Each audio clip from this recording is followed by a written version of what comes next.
Está começando o podcast Inteligência Jurídica, canal oficial do Machado Meyer Advogados, que atualiza você com nossa visão sobre as questões que impactam seus negócios.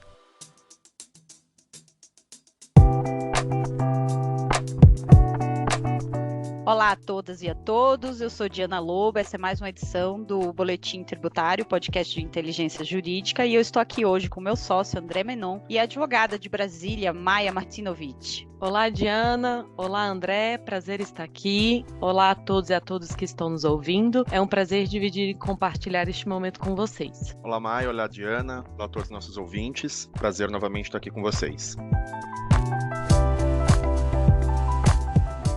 A Maia, como eu disse, é advogada sênior daqui de Brasília e vai começar trazendo as notícias do STF e do STJ.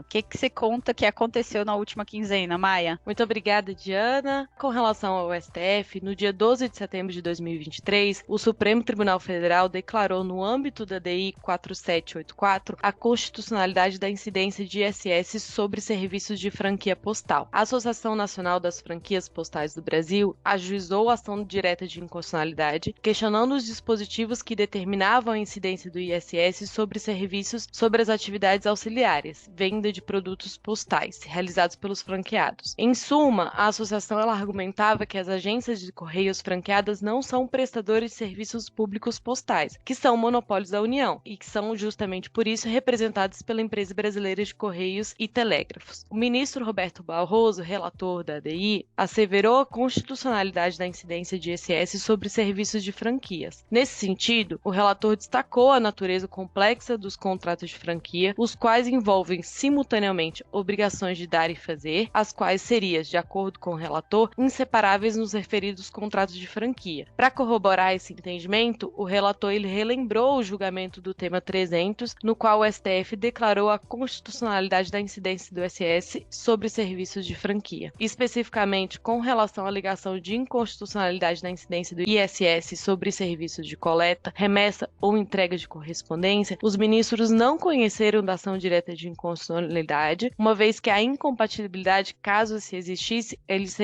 necessitaria necessariamente análise de dispositivos infraconstitucionais, o que não é autorizado ao STF a análise. Vamos tratar de um acórdão recentíssimo do STJ, que transitou em julgado, entendimento da segunda turma do Superior Tribunal de Justiça, em que se entendeu que a administração pública pode inscrever o devedor em cadastro de inadimplentes, no caso específico era com relação à Serasa, mesmo que não tenha ocorrido inscrição prévia em dívida ativa. Segundo o ministro relator, o Francisco Falcão, a expedição de uma certidão de dívida ativa para se autorizar a inscrição do devedor em cadastro de inadimplentes torna mais onerosa para a administração a busca pelo pagamento de seus créditos. A inscrição em cadastro de inadimplentes efetiva o princípio da menor onerosidade, já que a negativação do nome do devedor é uma medida menos onerosa quando comparada com a inscrição em dívida ativa. Nesse sentido, de acordo com os ministros da segunda turma do STJ, para a realização da anotação restritiva, é suficiente que o credor apresente documento que contém os requisitos necessários para a comprovação do débito, não sendo obrigatoriamente a certidão em dívida ativa. Nossa, Maia, decisão super importante, né? Só retrata as medidas que vêm sendo adotadas pela Fazenda de maneira geral para uma coerção para que o contribuinte se sinta cada vez mais nesse impulso obrigatório de pagar os tributos, né? É uma decisão difícil. É uma decisão de turma, então ainda há esperanças, mas vamos aguardar. Perfeito, Diana, é isso mesmo. Vamos ver os próximos capítulos dessas decisões pelo STJ. E indo para o CARF, eu queria chamar a atenção para o acórdão 2202-010-025. É um acórdão da segunda turma da segunda Câmara da segunda sessão, ou seja, né, um acórdão de turma ordinária. E ele trata da controvérsia sobre a incidência de contribuição previdenciária sobre JCP, mas não JCP pura e simplesmente, mas JCP, no caso concreto, pago desproporcionalmente segundo os fatos que foram imputados pela fiscalização. Essa controvérsia ela não é nova no CARF e temos acórdãos que foram proferidos nesse contexto, mais ou menos esse contexto fático, tanto versando sobre a tributação para fins de contribuição previdenciária, quanto para imposto de renda retido na fonte, quanto para imposto de renda pessoa física. Aqui, o que a gente vai destacar é a controvérsia específica que foi travada nesse processo sobre contribuição previdenciária. E antecipando já aqui o final da discussão, chegando nos finalmente antes de falar o relato, a decisão ela foi desfavorável ao contribuinte por maioria, entendendo que o JCP pago desproporcionalmente, ele seria sim base de incidência da contribuição previdenciária. E agora voltando aqui para as premissas. A base da incidência da contribuição previdenciária, tal como previsto no artigo 28 da Lei 8.212, salário de contribuição, em um conceito mais geral, assim, menos técnico, a remuneração recebida pelas pessoas físicas, né, vinculadas ali a determinada empresa, por exemplo. Existe uma previsão que essa era a alegação de defesa do contribuinte nesse caso concreto, que é do artigo 1007 do Código Civil, que permite a distribuição desproporcional, né, dos lucros para aqueles que vão integrar a pessoa jurídica. Mas aqui, essa referência, ela não é para JCP. E foi isso que o fisco alegou, que não se poderia utilizar essa referência para fins de permitir uma distribuição desproporcional do JCP. E na falta de uma previsão específica, esse valor que foi pago deveria ser compreendido como uma forma de remuneração indireta dos sócios. Daí, então, sujeito à incidência de contribuição previdenciária. É um acórdão que ele, na verdade, ele é no mesmo sentido de outros acórdãos que foram tratados no âmbito da segunda seção. A segunda seção é a responsável pelos julgamentos de contribuição previdenciária, mas como eu retratei, essa situação específica, ela pode gerar efeitos também para outras sessões do CARF, né, para outras discussões envolvendo imposto de renda retido na fonte e o imposto de renda pessoa física. Imposto de renda retido na fonte quando do pagamento da pessoa jurídica do JCP, que incidiria normalmente a alíquota de 15%, e a alegação da fiscalização, quando ele descaracteriza a natureza deste JCP, é que a incidência deverá ser a alíquota de 27,5%, e para a pessoa física também, que não teria incidência quando o recebimento de JCP, mas em eventual descaracterização ela teria que tributar esses valores como remuneração. Então, aí a relevância desse acordo no contexto das discussões que elas podem ser travadas no âmbito da Receita Federal, e a importância até dessa discussão de JCP que está, vamos dizer assim, na moda, né? Haja vista essas discussões que estão sendo travadas atualmente em razão do projeto de lei do governo federal para acabar com o JCP. Então, fica aqui a referência desse artigo em um tema tão polêmico.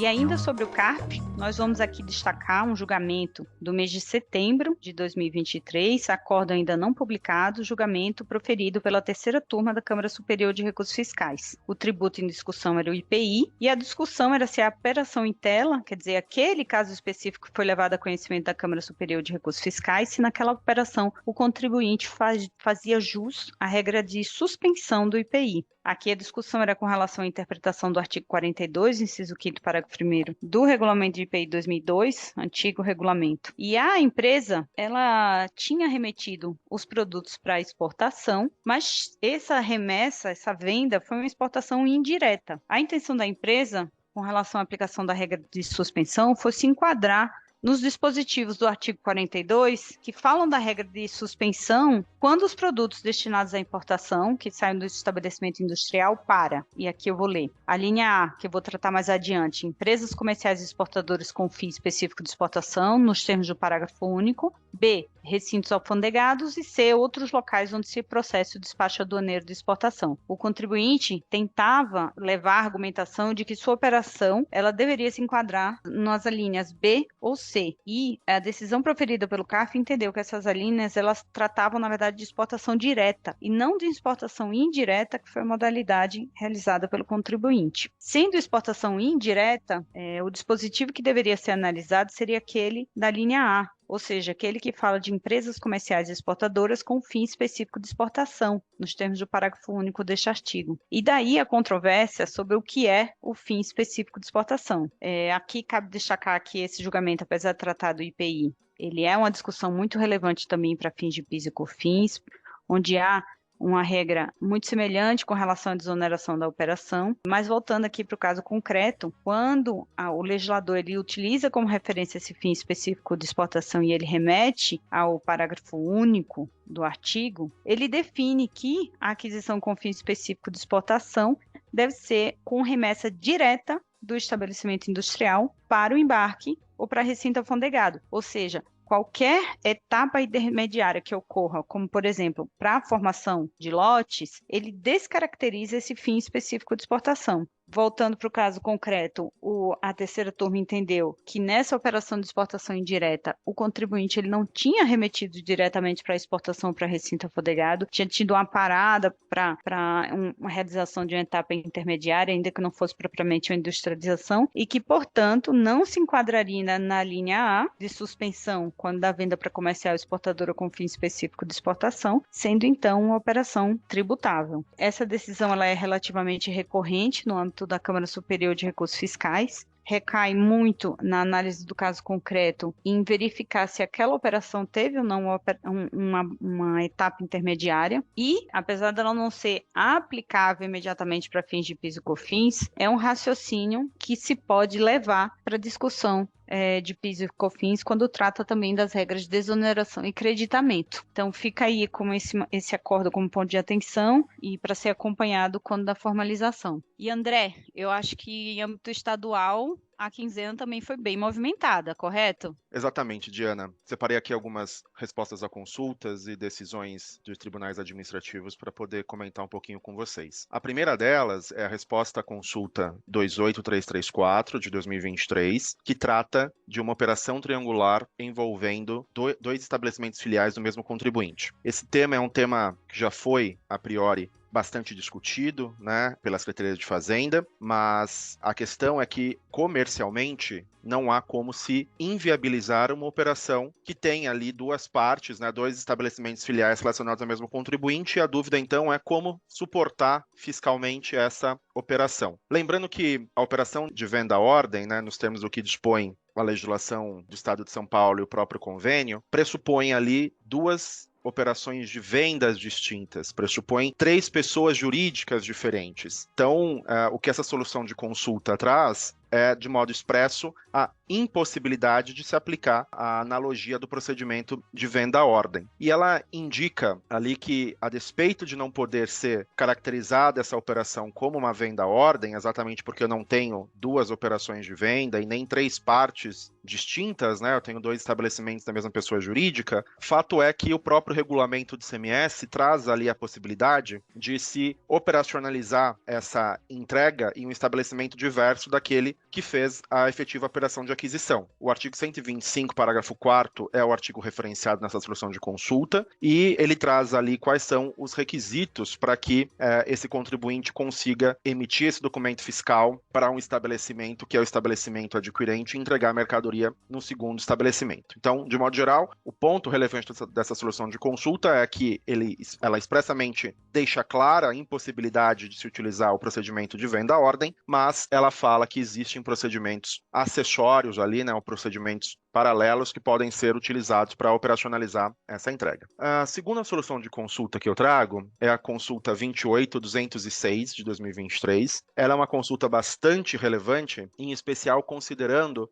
as discussões que nós temos hoje de omnicanalidade, né? Então, só esclarecendo o conceito, omnicanalidade é a gente poder utilizar ali os diversos canais de venda de um mesmo contribuinte para poder performar as operações ou realizar as devoluções. Então, eu posso realizar uma compra pelo canal virtual ali para um e-commerce e devolver numa loja física, ou ao contrário. O que essa solução de consulta fala é que, a despeito de a omnicanalidade ser de fato um objetivo que a norma tende a tutelar, em especial pela evolução do comércio eletrônico, fato é que ela não pode alterar os conceitos. Então, ele deixa claro aqui nessa solução de consulta, o Estado de São Paulo deixa claro nessa solução de consulta, que se eu faço uma aquisição por meio de um estabelecimento, eu não posso realizar a devolução para outro estabelecimento. Porque se eu realizar a devolução para outro estabelecimento, esse outro estabelecimento não poderá apropriar créditos em razão dessa aquisição. Lembrando que esse crédito na devolução é exatamente para anular o débito da operação de venda. Então, o que significa? Significa que se eu compro para um estabelecimento A, de uma pessoa jurídica, e devolvo por uma questão comercial, né, logística, etc., em um estabelecimento B, esse estabelecimento B, quando realizar a entrada desse produto, não vai poder apropriar crédito dessa mercadoria, mas se eu trocar por um outro produto, essa saída desse outro produto vai estar no normalmente sujeita à incidência de débito, que também é uma solução de consulta, Diana, que me parece bastante importante, em especial pelo momento que atualmente vivemos, né? Um terceiro ponto que eu queria comentar aqui com vocês é com relação ao julgamento do AIN pelo TIT 4147-534-3, julgado pela terceira Câmara de Relatoria da doutora Fabiane Araújo Botescia, que novamente deixa claro que o TIT ele está se curvando à posição defendida lá no tema 520, no sentido de que as operações de importação por encomenda devem ter o ICMS recolhido para o estado do efetivo importador, né, do estado da trading, e não para o estado do encomendante. Então, nesse caso em específico, a gente estava falando de mercadorias importadas por encomenda, por um contribuinte paulista, ele foi o autuado, junto a um estabelecimento importador situado em Rondônia e cujo desembaraço se deu em Santa Catarina. Nesse caso, o Estado de São Paulo entendeu que o ICMS seria devido para o Estado de São Paulo, em razão do encomendante estar aqui, mas o tribunal entendeu, então, em razão do tema 520, que o ICMS deveria ser devido ao Estado da trading, que ela sim seria o sujeito passivo legítimo para pagamento desse imposto e não o encomendante. Aqui também é um tema bastante importante que a gente vê o TIT se curvando à decisão dos tribunais superiores. Outro ponto que eu queria comentar, Diana, é a alteração da legislação mineira pelo decreto 48689 de 14 de setembro de 2023. Esse decreto, ele alterou o artigo 130 do regulamento de modo a prever aqui, a ampliar as hipóteses de diferimento do ICMS na importação de produtos, tá? Por quê? Porque o regulamento mineiro ele já traz ali as hipóteses específicas para aplicação do diferimento, né? Seja no anexo 6, seja no anexo 8, mas tem ali já as hipóteses específicas para aplicação desse benefício. Ocorre que agora, com a alteração no decreto 48689, foi oportunizado também a possibilidade de ampliar a hipótese de diferimento, trazendo ali essa previsão em regime especial. Então, o contribuinte que precisar de um diferimento na importação pode, ali nos termos do artigo 130, procurar a Secretaria de Fazenda para firmar um regime especial para que ele fique dispensado desse recolhimento na importação, desde que cumprido com os requisitos. Quais são os requisitos? Primeiro requisito, não ser uma empresa, uma microempresa ou uma empresa de pequeno porte, né? E o segundo requisito, que a operação de importação tenha desembaraço aduaneiro no território mineiro. Ainda com relação ao artigo 130, fica claro da legislação também que esse segundo requisito, ele pode ser relativizado caso seja indicado ali para a Secretaria de Fazenda a razão pela qual o contribuinte deve realizar o desembaraço em outro estado, desde que o imposto seja recolhido para Minas Gerais. E por fim, Diana, queria só mencionar também que a gente teve ciência de que a Cefaz do Rio de Janeiro ela está criando uma força-tarefa para fiscalizar a concessão automática de benefícios fiscais, que são aqueles benefícios por adesão, né? Então, a legislação carioca ela traz, na verdade, diversas possibilidades de adesão a benefícios fiscais e agora a Cefaz ela quer fiscalizar essa concessão automática para verificar se os contribuintes estão ali, de fato, cumprindo com todos os requisitos dos normativos para fazer jus a esse benefício fiscal. É um ponto também bastante relevante, porque aqui é uma fiscalização dirigida, né? A gente não vai estar falando aqui de uma fiscalização que visa, eventualmente, verificar o correto recolhimento. O que a gente tem aqui é uma fiscalização, uma força-tarefa que visa verificar a concessão automática desses benefícios fiscais e a subsunção dos requisitos pelos contribuintes para a fruição desses benefícios. Diana, acho que esses eram os pontos aqui que eu queria trazer com relação aos pontos estaduais. André, então eu vou invadir sua área para dar mais uma notícia aqui aos nossos ouvintes sobre um ponto de alteração na legislação estadual. Na verdade, eu vou dar notícia aqui de uma possível alteração na legislação do Estado de São Paulo, que é o PL 308 de 2023, que foi aprovado na Assembleia Legislativa no último 23 de setembro e que traz benefícios para o IPVA, para a redução do valor do IPVA para carros elétricos. Então, essa é uma norma de caráter extrafiscal, né? Uma norma indutora de comportamento, que tem todo esse intuito de impacto no meio ambiente, um impacto positivo, mas foi avaliada como uma medida ainda um pouco tímida, porque até por uma restrição constitucional, né? A isenção que é concedida pelo Estado de São Paulo é apenas na cota parte que é destinada ao próprio Estado, sabendo que parte do IPVA ela é destinada para os municípios também, na verdade, sob o aspecto financeiro. Então, os contribuintes que tiverem essa situação, ou seja, tenham carros elétricos, eles vão poder escolher entre compensar, que esse crédito ou pedir esse crédito em depósito de conta corrente. E de acordo com esse PL, essa medida é válida para os próximos 5 anos. E por isso que eu disse que ainda é um pouco tímida, mas ainda está sujeita à sanção do governador. O governador tem os próximos 15 dias contados a partir do dia 23 para sancionar ou não esse projeto de lei. E aí sim, teremos isenção aí no estado de São Paulo, isenção parcial, mas no recolhimento do IPVA. Ótimo ponto, Diana. Isso está muito em linha com o mindset atual de beneficiar esses veículos com combustíveis híbridos, né, ou elétricos. A gente teve recentemente um convênio que foi aprovado também, a gente noticiou ele em outro episódio do nosso podcast, tratando exatamente do ICMS na aquisição desses veículos. Então agora o estado de São Paulo estuda também, pelo que você mencionou, né, a possibilidade de beneficiar inclusive o IPVA e não apenas a aquisição, né, o valor da aquisição do veículo. Bom ponto.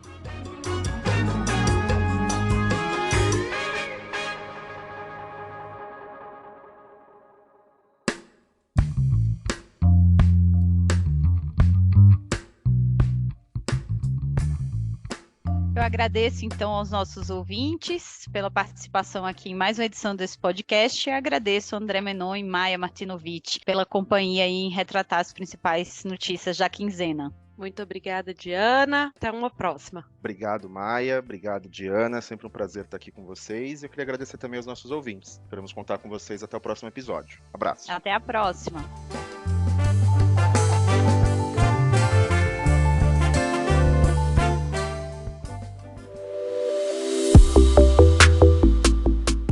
Você ouviu mais um episódio do podcast Inteligência Jurídica. Além de favoritar e compartilhar, agora você pode participar da nossa caixinha de perguntas e enquetes aqui no Spotify. Ouvir você é fundamental para continuarmos aprimorando nossos conteúdos.